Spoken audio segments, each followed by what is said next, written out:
जम्मू में जितने भी आर्म्स लाइसेंस होल्डर्स हैं, यानी कि जिनके पास भी बंदूकों के लाइसेंसेस हैं, इंडिविजुअल लाइसेंस होल्डर्स को लेकर डिस्ट्रिक्ट मजिस्ट्रेट ने एक ऑर्डर जो है वो जारी किया है, जिसमें बताया है कि जितने भी आर्म्स लाइसेंस होल्डर्स हैं उन्हें ये चेक करना है कि जो नेशनल डेटाबेस है आर्म्स लाइसेंस का, आर्म्स लाइसेंस इशुएंस का, उस पोर्टल के ऊपर कि उनका लाइसेंस फिलहाल वैलिड है या नहीं है। जितने भी लोगों के पास आर्म्स लाइसेंस है लेकिन जिसका डेटा, जिसकी information national database of arms license issuance portal के ऊपर नहीं चढ़ा हुआ है, उन सभी लोगों को अपने पास जो उनकी बंदूकें हैं या जो भी आर्म्स उनके पास है वो 15 दिन के अंदर अंदर जमा करवा देनी है। डिस्ट्रिक्ट मजिस्ट्रेट जम्मू अवनी लवासा ने ये आदेश दिए हैं, जिसमें कहा है कि जिनके पास भी जो गन होल्डर्स हैं, अगर उनके लाइसेंस की डिटेल्स इस पोर्टल के ऊपर ऑनलाइन अवेलेबल नहीं है तो उन्हें अपने नियरेस्ट पुलिस स्टेशन में या फिर कोई डीलर जिसके पास लाइसेंस हो फॉर्म 8 के तहत, या फिर अगर वो किसी आर्म फोर्सेस का हिस्सा है तो उन्हें अपनी यूनिट आर्मरी में ये वेपन्स डिपॉजिट करवा देने हैं। अपने पास वो वेपन्स नहीं रख सकते अगर उनका जो लाइसेंस है, चाहे आपके पास जो है वो लाइसेंस मौजूद हो लेकिन अगर उसकी डिटेल ऑनलाइन मौजूद नहीं है तो उन्हें वो अपने पास जो बंदूक है या गन है वो डिपॉजिट करवानी पड़ेगी। ये कहा गया कि आर्म्स एक्ट 1959 के तहत और साथ ही में आर्म्स रूल 2016 के तहत जितने भी इंडिविजुअल आर्म्स लाइसेंसेस हैं जो कि NDAL ALIS जो कि national database of arms license issuance portal के ऊपर नहीं अपलोडेड है, वो सारे के सारे इनवैलिड है। सेक्शन 21 भी आर्म्स एक्ट 1959 का यही कहता है कि कोई भी वो व्यक्ति जिसकी पोजीशन में कोई भी बंदूक है या कोई भी आर्म्स एंड एम्यूनिशन है,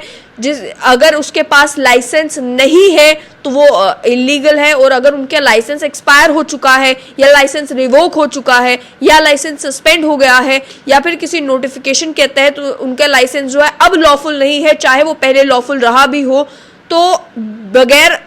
डिले के उन्हें अपने वो बंदूकें, उन्हें अपनी वो एम्यूनिशन डिपॉजिट करवा देनी है नियरेस्ट पुलिस स्टेशन में या नियरेस्ट जो अथॉरिटीज नोटिफाई किए गए हैं। इसी के चलते जो है डिप्टी कमिश्नर जम्मू ने भी एक आदेश जारी किया है, जिस आदेश में इसी तरीके से जम्मू में भी जितने भी लोग हैं जिनके पास आर्म्स लाइसेंसेस हैं, इंडिविजुअल आर्म्स लाइसेंसेस हैं, उनको ये कहा है कि आप पहले NDAL ALIS के पोर्टल पर जाकर चेक करें कि आपका जो लाइसेंस है वो वैलिड है भी या नहीं, कहीं आपका लाइसेंस एक्सपायर तो नहीं हो चुका है, कहीं लाइसेंस सस्पेंड तो नहीं कर दिया गया है, कहीं लाइसेंस रिवोक तो नहीं हो चुका है, क्या लाइसेंस की डिटेल्स ऑनलाइन पोर्टल के ऊपर अवेलेबल है या नहीं है। अगर ऐसा नहीं है और आपके लाइसेंस की डिटेल्स आपको वहां पर नहीं मिल रही, तो अगर आपने उसके बावजूद भी बंदूक रखी हुई है, उसके बावजूद भी आपने गोलियां रखी हुई हैं, आर्म्स एंड एम्यूनिशन अगर आपके पास मौजूद है तो वो इलीगल होगा। तो आपको ये कहा गया कि इमीडिएटली 15 दिन के अंदर अंदर नियरेस्ट पुलिस स्टेशन में जो ऑफिसर इंचार्ज है उनके पास,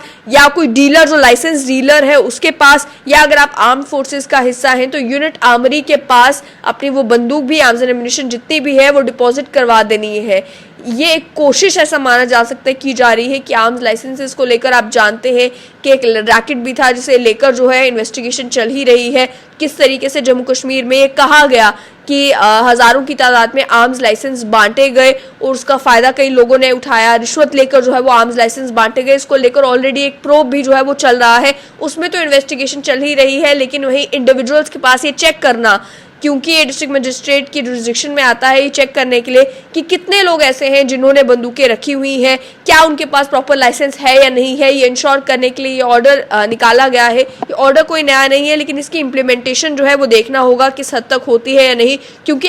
एग्जिस्टिंग सेक्शंस का सेक्शन 21 जो आर्म्स एक्ट 1959 का है उसका और आर्म्स रूल जो 2016 के हैं उसी का इस्तेमाल करते हुए ये ऑर्डर निकाला गया है, जिसमें डायरेक्शंस पास कर दी गई हैं। लेकिन इसमें जितने भी इंडिविजुअल्स हैं जो आर्म्स लाइसेंस होल्डर्स हैं उन्हें भी अब जाकर कम से कम चेक करना होगा NDAL ALIS national database for arms license issuance portal के ऊपर जाकर कि उनकी लाइसेंस की डिटेल्स क्या वहां पर मौजूद है भी या नहीं, जो लाइसेंस उनके पास है कहीं वो रिवोक तो नहीं हो चुका है, सस्पेंड तो नहीं हुआ है, वो लाइसेंस अभी भी वैलिड है या नहीं। कई जगहों पर डिप्टी कमिश्नर के ऑफिस जब हम जाते हैं तो ये भी देखने को मिला कि खास तौर पर कई बुजुर्ग लोगों को, कई वो आर्मी से रिटायर्ड ऑफिशियल्स भी हैं जिन्हें अपना आर्म्स लाइसेंस रिन्यू करवाने में कई प्रॉब्लम्स फेस करनी पड़ रही हैं। वहीं कुछ लोगों से जिनसे हमारी भी बात हुई उनका ये कहना था कि हमारे पास पहले आर्म्स लाइसेंस हुआ करता था लेकिन वो एक्सपायर हो चुका है। अब जब हम रिन्यूअल के लिए डिप्टी कमिश्नर के दफ्तर जाते हैं तो हमें चक्कर पर चक्कर लगाए जा रहे हैं, वेरिफिकेशन नहीं मुमकिन हो पा रही, जिसके नतीजे में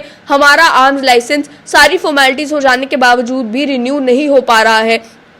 तो जहां एक तरफ डिप्टी कमिश्नर ये ऑर्डर निकाल कर ये कह रही हैं कि जिनके पास भी आर्म्स लाइसेंस नहीं है उन्हें अपने जो आर्म्स एंड एम्यूनिशन है उन्हें सरेंडर करना है, डिपॉजिट करना है, जो कि कानूनी तौर पर बिल्कुल सही है। वहीं ये भी देखना होगा कि वो फाइल्स जो रिन्यूअल के लिए अभी तक पेंडिंग पड़ी हुई है, वो इंस्टेंसेस जहां पर आर्म्स लाइसेंस रिन्यूअल के लिए किसी ने अप्लाई किया है वहां पर प्रोसीजर क्या होगा, और उस सिचुएशन में अगर लंबा समय लगता है तो आखिर गलती किसकी है। एक तरफ जो पब्लिक सर्विस गारंटी एक्ट है वो ये कहता है कि कोई भी सर्विसेज अगर होती है तो with in the prescribe time limit dispense करनी है, और जितने भी डेजिग्नेटेड ऑफिसर हैं उन्हें इस बात का ख्याल रखना है कि जनता को ज़्यादा इंतजार ना करना पड़े। किसी भी सर्विस को अवेल करने के लिए अगर ज़्यादा इंतजार करना पड़ता है तो एक्शन भी डेजिग्नेटेड ऑफिसर के खिलाफ लिया जाएगा। लेकिन वहीं क्योंकि आर्म्स लाइसेंस का मामला इतना पेचीदा है और उसको लेकर पहले भी परेशानियां बन चुकी हैं, जहां एक तरफ एटीएस राजस्थान ने पहले इनिशियली इन्वेस्टिगेशन करके मालूम चला कि जम्मू कश्मीर से इशू किए हुए लाइसेंस देश के अन्य कोनों में भी